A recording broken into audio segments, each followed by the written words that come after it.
Hi friends, welcome back to my YouTube channel Pavithra Satish Kannada channel.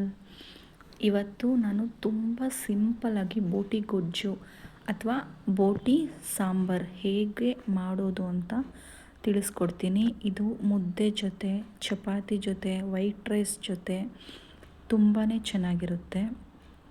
ಬನ್ನಿ ನೋಡೋಣ ಹೇಗೆ ಮಾಡೋದು ಅಂತ.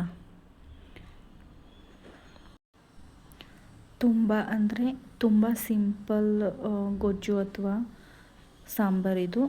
ಬನ್ನಿ ನೋಡೋಣ ಹೇಗೆ ಮಾಡೋದು ಅಂತ. ಮೊದಲು ಬೋಟಿನ ನೀಟಾಗಿ ಅರಿಶಿನ ಉಪ್ಪು ಹಾಕಿ ಬಿಸಿನೀರಲ್ಲಿ ಚೆನ್ನಾಗಿ ಕ್ಲೀನ್ ಮಾಡಿ ಇಟ್ಕೊಳ್ಳಿ. ನೋಡಿ, ಇಲ್ಲಿ ನಾನು ಕ್ಲೀನ್ ಮಾಡಿ ಇಟ್ಕೊಂಡಿದ್ದೀನಿ. ಬೋಟಿ ನೀಟಾಗಿ ವಾಶ್ ಮಾಡ್ಕೊಬೇಕು. ನೀವು ಬಿಸಿ ನೀರು, ಸುಣ್ಣ ಮತ್ತು ಅರಿಶಿನ ಪುಡಿಲಿ ಚೆನ್ನಾಗಿ ವಾಶ್ ಮಾಡಿ ಇಟ್ಕೊಬೇಕು. ಈಗ ಕುಕ್ಕರ್ಗೆ ನೋಡಿ, ವಾಶ್ ಮಾಡ್ಕೊಂಡಿರೋ ಬೋಟಿ, ಸ್ವಲ್ಪ ನೀರು, ಉಪ್ಪು, ರುಚಿಗೆ ತಕ್ಕಷ್ಟು ಉಪ್ಪು ಹಾಕ್ಕೊತಾ ಇದ್ದೀನಿ. ಹಾಕ್ಕೊಂಡು ಒಂದು ಕುದಿ ಚೆನ್ನಾಗಿ ಬರೆಸಿ. ನೀವು ನೀರೇನು ಹಾಕ್ಕೊಂಡ್ಲೇಬೇಡಿ, ಅದರಲ್ಲೇ ನೀರು ಬಿಟ್ಕೊತಾ ಇರುತ್ತೆ. ಈಗ ನಾನು 2 ಸ್ಪೂನು ಖಾರದ ಪುಡಿ ಹಾಕ್ತಾಯಿದ್ದೀನಿ. ಯಾಕಂದರೆ ಬೋಟಿಗೆ ಚೆನ್ನಾಗಿ ಉಪ್ಪು ಖಾರ ಇಟ್ಕೊಳ್ಳಿ ಅಂತ ನಾನು ಹೀಗೆ ಹಾಕ್ತಾಯಿದ್ದೀನಿ.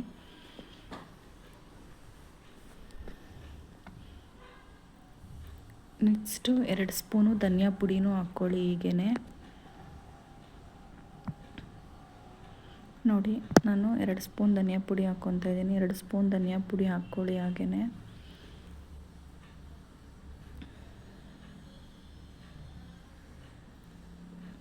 ಈಗ ಚೆನ್ನಾಗಿ ಒಂದು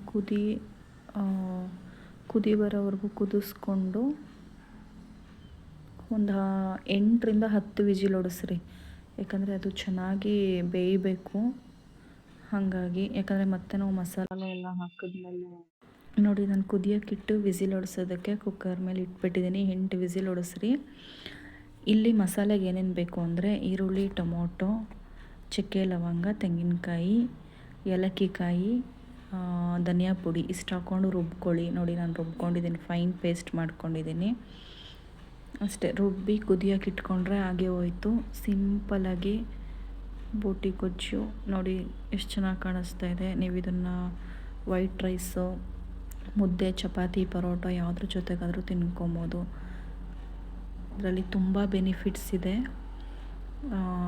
1 ತಿಂಗಳಿಗೆ 1 ಸತಿ, ಇಲ್ಲಾಂದರೆ 15 ದಿವಸಕ್ಕೆ 1 ಸತಿ ತೊಗೊಂಡ್ರೂ ತುಂಬ ಒಳ್ಳೆಯದು. ನಾನಿಲ್ಲಿ ಮುದ್ದೆ ಜೊತೆ ಸರ್ವ್ ಮಾಡ್ತಾಯಿದ್ದೀನಿ. ಒಂದು ಸತಿ ಟ್ರೈ ಮಾಡಿ. ವಿಡಿಯೋ ಇಷ್ಟ ಆದರೆ ಲೈಕ್ ಮಾಡಿ, ಶೇರ್ ಮಾಡಿ, ಸಬ್ಸ್ಕ್ರೈಬ್ ಮಾಡಿ, ಫ್ಯಾಮಿಲಿ ಆ್ಯಂಡ್ ಫ್ರೆಂಡ್ಸ್ಗೆ ಶೇರ್ ಮಾಡಿ, ಕಮೆಂಟ್ ಮಾಡಿ. ನೆಕ್ಸ್ಟ್ ಯಾವುದಾದ್ರು ರೆಸಿಪಿ ಬೇಕಂದರೆ ಕಮೆಂಟ್ ಮಾಡಿ.